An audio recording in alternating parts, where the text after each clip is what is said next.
Madam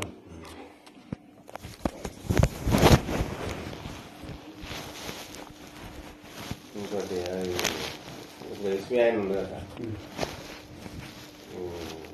కానీ ఏదన్నా లోపల అందరితో కలిసిపోవాలి కానీ బయటకి ఫోన్ చేసి సరే ఫోన్ అంటే కాబట్టి ఆయన కొంచెం ఇంకోటి నా మర్యాద వాళ్ళకు తెలిసేదేమో మంచిగా ఉంటుంది. నాతో మర్యాద తీసుకోకపోతే వాళ్ళు బేమర్యాద అవుతుంది.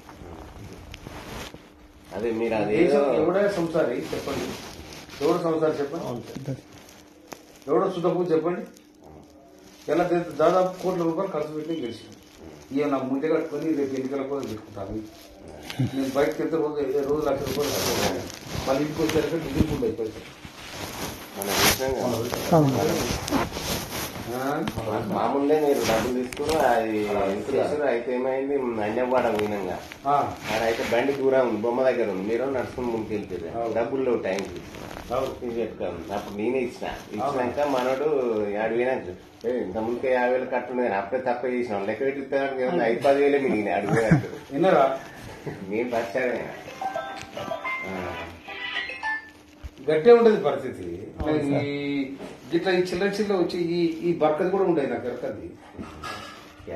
ఏదైనా పుల్లి కొట్టాలి, పుల్లి కొడితే అది మనకు రేపు వస్తుంది. కానీ ఇవన్నీ మన చిల్లర కలిసి నా మెయింటెనెన్సే. నాకు డైలీ ఒక డీజిలే ₹7,000 డీజిల్ కాస్తాయి. నాకు వచ్చే జీతం కూడా నేను లెక్క చూసినా అయిపోయింది.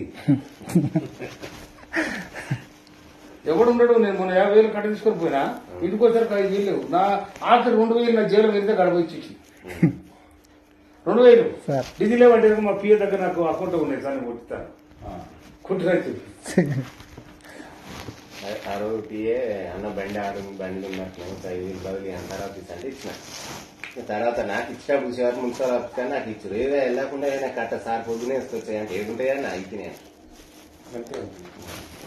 అయితే అదే చూసినా ఎస్బీఐ ఆయన ఏ విషయంలో కూడా మాకు సహకరిస్తలేదు సార్. సహకరించకపోతే ఆయనకు మనం కూడా సహకరించగానే తర్వాత